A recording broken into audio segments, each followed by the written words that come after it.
Hey, what's up, everybody? Welcome to this week's Q&A. Just a heads up, I might not be around next week for a Q&A. I might have family coming in, and if that's the case, I'll just skip next week and then get to everybody's questions the following week. I won't miss anybody's questions or anything like that, but I think I'll be able to fit it in. But if not, the one from a few weeks ago will go out on Saturday publicly like they always do, but there'll be no private one, and I'll just pick them up where I left off next week. But anyway, let's jump into this week's. First up, Victor Clausen asked if I happen to know any RGB SCART to arcade monitor circuits besides the Vile Tim Worthington's. No, but Tim is having a second one coming out soon. I'm not sure when the release date was. I honestly expected that it would have been out by now, but I think he said he still has a few things left to test. And it is a bit tricky because you'd have to have ways to tweak the arcade monitor. So you might have to already have a chassis and then just get the voltage up. So it's something that's a bit of a complicated thing, and I would stick with Tim's. And I believe his newer one should be coming out anytime now. And of course, as soon as it is, I'll post on the website and everything.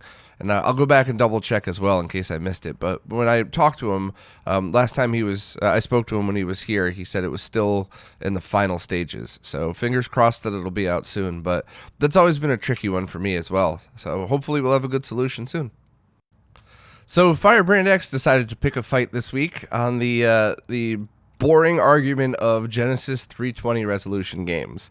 This is something that he and I completely disagree on, respectfully, of course. I obviously love the dude, but you could be friends with somebody and disagree with stuff, and this is definitely one of our disagreements here. So here's the issue. Resolution for classic games didn't matter. Resolution was basically just how much detail could be jammed in a 4x3 window. And the best example I've seen of this was Displaced Gamer's video on Street Fighter 2 and what that meant in regards to CRTs versus on flat screens. Because technically speaking, the 380 something by 240 is a widescreen resolution, but that's not why Capcom made it that way. Capcom wanted to add all that extra detail in, and then when it got squished back in a 4x3 screen, much more detail was added to that. Just check out the Displaced Gamers channel and subscribe because they're awesome. But that's a very common thing for people to do back then is draw it in the resolution that the highest resolution the platform could support. So CPS2 boards could obviously support better than like a Super Nintendo or Sega Genesis. So draw it in the highest resolution, but plan on it being squished into a 4x3 aspect ratio. So Firebrand X's argument is that things like the Loop-de-Loop in Sonic the Hedgehog and the Moon in Castlevania are oval in a 4x3 aspect ratio on a CRT. So he thinks that the developers were making these games in a 320 by 240 window, probably, imagine like a 90s PC running an 800 by 600 resolution. So they were in a square pixeled window making circles and didn't realize when they put it on a CRT that it squished in. I cannot imagine that to be true. I cannot imagine that these developers, knowing that resolution wasn't the same on a PC as it was on a game console, I can't imagine that they just forgot that it was oval and now it was too late by the time they put it on a CRT, because that's how all game developers worked. That's how obviously all the Street Fighter game developers worked and everything else. But on top of that, it's kind of a moot point to me because that's how these games have been played from the day that they were made up until the first time they were emulated and somebody threw them into square pixels. So for me personally, I just want that original 4x3 CRT experience. And whenever I'm playing classic games, I really try to use a 4x3 CRT for this reason. Now, when I prepare my footage, or for the rare moment I game retro on a flat screen, I do make sure to set it to a 4x3 aspect ratio, which would technically stretch out any Genesis game that's 256 wide and smush in any Genesis game that's 320. And Firebrand X does like to stretch the 256, but he leaves 320 at square pixels, making a semi-widescreen aspect ratio where the loop-de-loops and the moon are round. So we got to just agree to disagree on that one. If you want to play your games that way, that is your choice, but that is not accurate to the experience that one would get on a 4x3 CRT, which is why I'm always going to be sticking to the way that I play it. Unless the actual developer of Sonic or Castlevania comes out and said, yes, even though I've developed a zillion other games, this time I forgot that I was using square pixels and I forgot to squish it back afterwards. So I don't know. It's going to take a lot to convince me elsewhere, or otherwise. But it's still a fun argument, and obviously, all the respect in the world to Firebrand X. We could certainly agree to disagree on things, but yeah, I don't know. What do all of you think? Is there anybody else with a more convincing argument out there that could sway me on this one? I don't think so, but I'm always open-minded. Josh Rinvelt said that he's interested in purchasing the Insurrection Industries Carby GameCube component cable, but the length is a bit short for his setup, and he happens to have one of the HD Retrovision component extension cables. He'd like to be able to connect the video signal with the Carby component cable and the HD Retrovision cable for extension, as well as the original composite cables, which have the audio. So yeah, that would work absolutely perfect. And in fact, when Steve did his testing, he linked a whole bunch of those cables together and found that there's absolutely no way you would be able to tell the difference unless you were using a scope or zooming in 1,000 times. So there's just nothing in a real performance way that you would that would affect it negatively.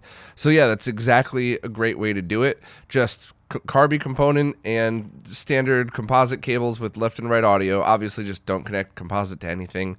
Run those into the HD Retrovision extensions, and then run that directly into your. You said you have an Extron Crosspoint, so you'll be using double the amount of BNC connectors then, which is not a big deal at all. I just to warn you, because the Carby component comes with BNC to RCA, and then you're going to need RCA to BNC to go into your Extron. So that's just a like remember to buy the parts thing. That's certainly not a worry about video quality or anything like that. But yeah, very great solution to the issue.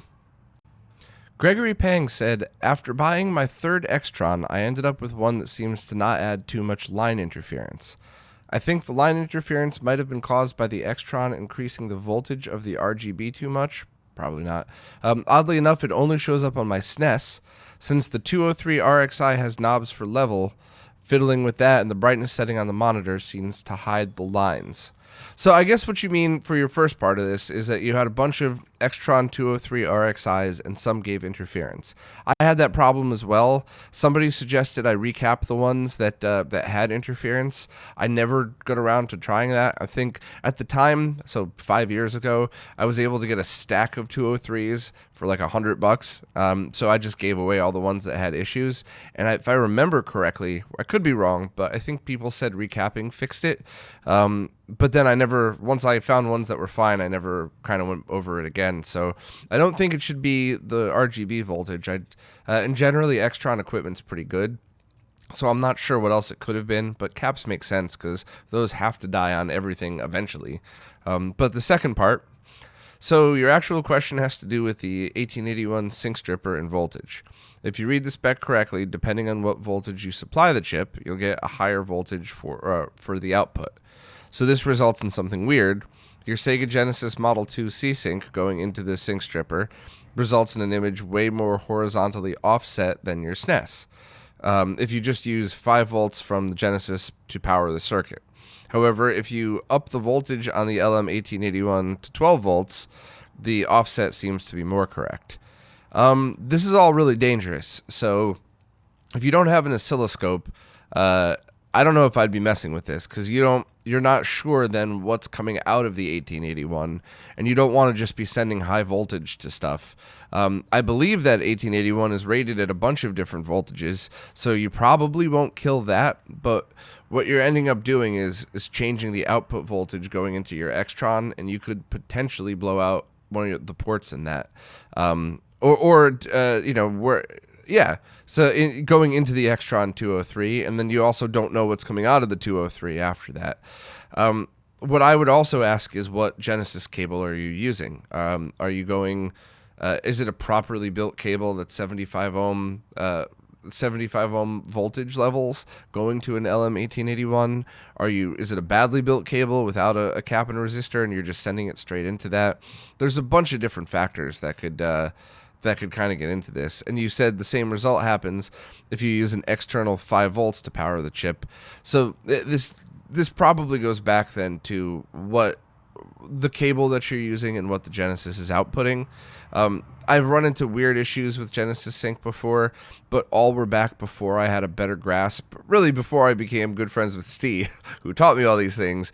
I was pretty much respectfully where you were at now, so I didn't have the ability to test these things then. Whereas today, if I ran into the same issue, I would know how to test, and then I would ask people smarter than me for the answers, but I would at least be able to understand the full scenario, and that's what I would need to do with this. So where did you get the cable? Is it the proper components going into it? What is the voltage going into it with the 75 ohm load? I guess with and without a 75 ohm load. And then how is the LM1881 circuit? Are you using it on a pre-built thing like a Sync Strike, or did you make your own? What's the voltage coming out of that? There really needs to be measurements surrounding the entire thing to figure out what's going on. But I mean, my first suspicion is cable. So if you want to get back at me with the answers to those, or if you need any help trying to figure out how to measure all that stuff, let me know. The oscilloscope section of the website, I think it's just retrorgb.com/oscilloscope.html. That points you to all the videos that you would need. And if this is something that you're going to be messing with a lot, I definitely recommend at least getting that $100 scope, because it's not nearly as good as the Riegels that a lot of us have been using. It's only $100, and it'll get these sync measurements perfectly fine. So follow up if you'd like, and maybe we could figure this one out and try to get everything working. Just be very careful, because you don't want to end up blowing out anything just because of a voltage issue. Brent Vecchi said he travels for a living and has been casually bringing up retro gaming with some of his contacts at the businesses he visits. It's surprising to see the variety of people who are interested in playing old games again, or who want to introduce their kids to the consoles that they grew up with. Recently, I've been giving away my extra consoles for free to those interested, if they instead use that money to purchase a RetroTink 2X so they can get the best experience for the money on the HD display. When I explain why they need them, scaling is simple to generalize and relatively easy to understand. However, experiencing lag is much harder, and I struggle with coming up with simplistic ways to describe it without getting too technical. Do I have an elevator pitch for explaining lag to a non-technical person and why it matters? Maybe a real-world comparison or analogy. I know the best way to explain lag is to have them experience it, but that's not an option when it's miles away. So yes, first of all, awesome. I very often run into people where they ask what I do and they're do for a living, and their mind is blown. They didn't even know that the things that we do are possible. And the best way I've gotten through to people with lag is, imagine on one TV, when you press the button, it takes longer for Mario to jump than on another TV. And then imagine if it's never the same 2 times in a row. So you could never adjust to whatever that delay might be, because it's never the same. And then you could never time your jumps. You could never have an accurate experience. And that seems to get through to the people that care enough. So that's a pretty decent way to get through to some people. But if anybody has a better analogy, I am all ears.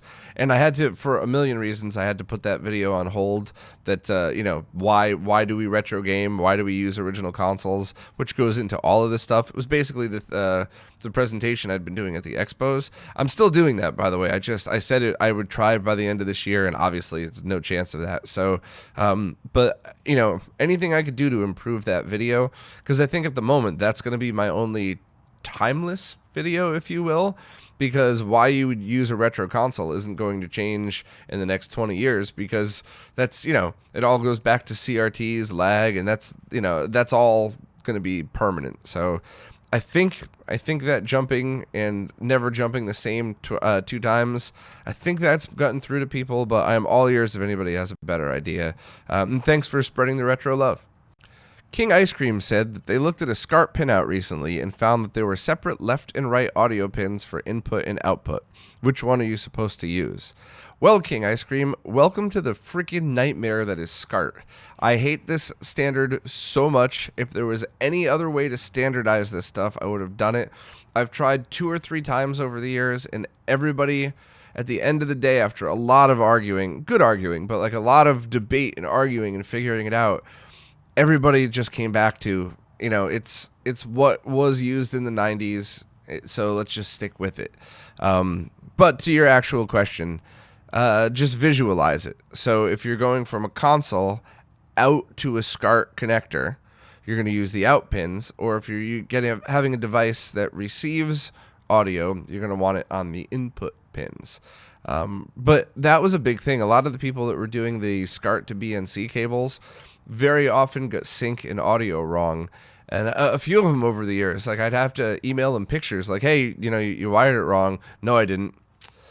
Okay, well, here, I bought this off you because it looked good quality. Here's the thing. No, it was fine to begin with. So it's frustrating, even for people that kind of are used to this. I think all the SCART to BNC sellers now, they've been great for years, but it was certainly a thing that I'd run into before. So, just visualize, if the audio is going out or if the audio is coming in. And coming in would really only be for the female SCART connectors, I bet. But I don't know. It's a pain, but that's why I wish there was another way to do it. And the closest thing that we came was using a D-sub VGA connector.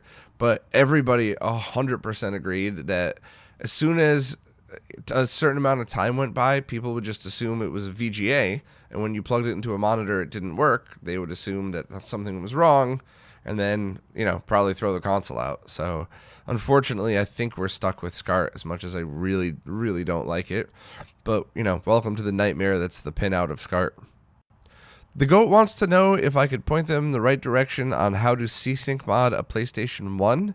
And this is one of the things that I've actually been working on just recently again with Jose to make sure that we get it right for the PS2s. Because there's 2 specific models that I think are really worth doing it on. That's a very long discussion I'll get into in a video soon. But I don't know of a place that has documentation on the PS1 other than Voltar's video. So you might want to check that one just to make sure, because I think he has it. But this is one of those things where as soon as the wiki goes live, I know a lot of people that have pictures and are ready to just post these up and get their documentation in. And that's something, not to go too off topic, but that's something I'm very excited about, because there's a lot of people out there with great pictures that know how to do the mods and give a basic example. And there's a lot more people out there willing to help. So I think once these pictures start to come up, other people will jump in and add easy to understand explanations to each, and hopefully it'll all move forward. But once again, the wiki is something that I want to last forever. So I don't want to launch it until it's smooth and ready to go. So, I mean, if it gets delayed, again, I don't really care, because I'm going for longevity, not for how quickly we can get it out. So that's a long way of saying there's no place I know of that I could just send you to right now other than Voltar's video, but hopefully we'll get on it. So sorry about that. Baby Yaga said that they're getting a Mister and they found SCART RGB, but can't find any S-Video support.